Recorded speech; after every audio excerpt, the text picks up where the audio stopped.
Wellness Talk Therapy Tuesday. I'm Tanya McLean-Nicholas, licensed marriage family therapist and owner of Renewed Hope Counseling. This topic of gaslighting keeps coming up, and I thought I would pull that topic into my P&T this week. Gaslighting is one of the most manipulative, abusive, deliberate behavior that a person will use to cause another person to question their perception of truth or throw them off balance from the truth. It's a great technique to cause another person to believe they are wrong or they're going crazy. Sort of like you saying the sky is blue and the person says, no, it's not, it's red. And they go through all kinds of lengths to convince you of why what you see is not blue, but it's actually red, even though they're wrong. It is a technique that's used by many narcissists, con artists, abusive partners, politicians, and toxic individuals. So today's topic is going to be beware, the gaslighter is near. So how do you know you're dealing with a gaslighter and what to do if you are? So go ahead and grab your tea or your coffee, whichever you prefer, and let's dig in. Gaslighting is a form of psychological abuse, and its purpose is to gain power and control over a situation or a narrative that leaves an individual feeling powerless. It's important to know if you're dealing with a gaslighter because their manipulative behavior will cause you to be anxious, depressed, stressed, and over time it's going to wear on your mental and your physical health. So here are some characteristics of a gaslighter. They're going to lie about things that you know are true. You can have evidence contrary to what they're saying, whether it's text messages or other written documentation. You may even see the truth with your own eyes, but the gaslighter will find a way to deny or explain, or all of a sudden they're going to have amnesia about what's true. A gaslighter will also accuse you of doing what you are bringing to their attention. We call this projection. Projection allows the gaslighter to be the victim of the circumstances. And now you are the offender. The gaslighter will throw rocks and hide their hands. So this may happen in an argument about their inappropriate behavior. And instead of taking responsibility, they now turn it on you and talk about how now you're yelling or you're arguing. They may go as far as to demean you, make false accusations about you, remove affection from you.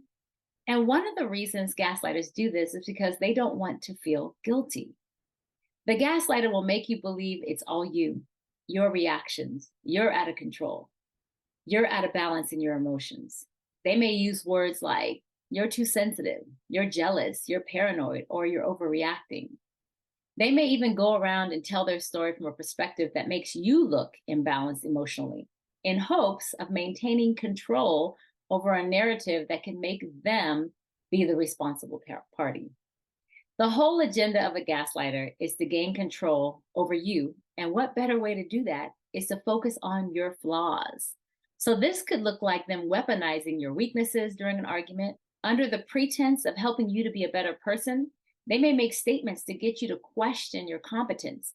They may make fun of you and then claim that they're just kidding, humiliate you in group settings, maybe throw a backhanded compliment every now and then in the work environment, may talk about your parenting or maybe your intelligence, all in jest.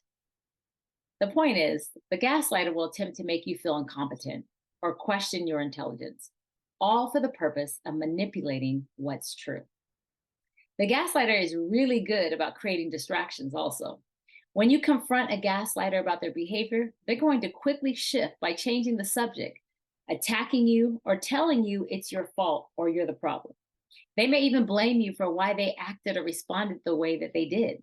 And let me not forget to mention the gaslighter will focus on your tone to distract from addressing any of your concerns. They may call you angry or negative just to distract. Now, you may recognize this gaslighting behavior in someone you know. So here's the best way to handle them. Have as little contact with them as possible.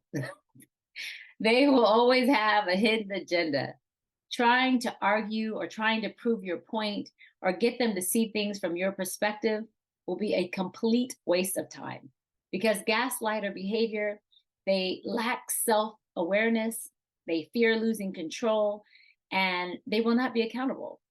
If you're looking for validation or encouragement, or even really just need someone to help you process what you're thinking or feeling, do that with a true, trusted friend.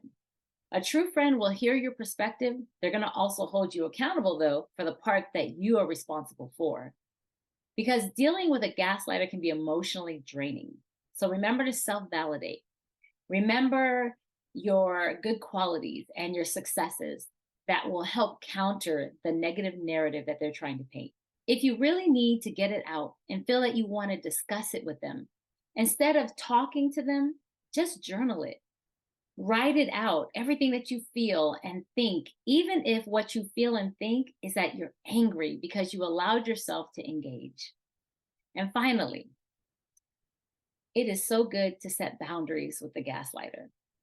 Trying to convince them of their behavior or even let them see their behavior is not what you should do. Create boundaries that will allow the good parts of that person in your life, but also keep the bad parts of them, that manipulative behavior, out. Because at the end of the day, that type of back and forth is going to create emotional distress. Surround yourself with people that you trust and who can appreciate and even validate your experiences. We've all been gaslighted at some point in time or another. So also show yourself some compassion and remind yourself that you're responsible for the things that you can control, which are your reactions and your actions, not theirs. Well, that's it for today. I hope that you enjoyed your tea with tea on this Talk Therapy Tuesday. I'm Tanya McLean Nicholas, and I hope that you have a wonderful day.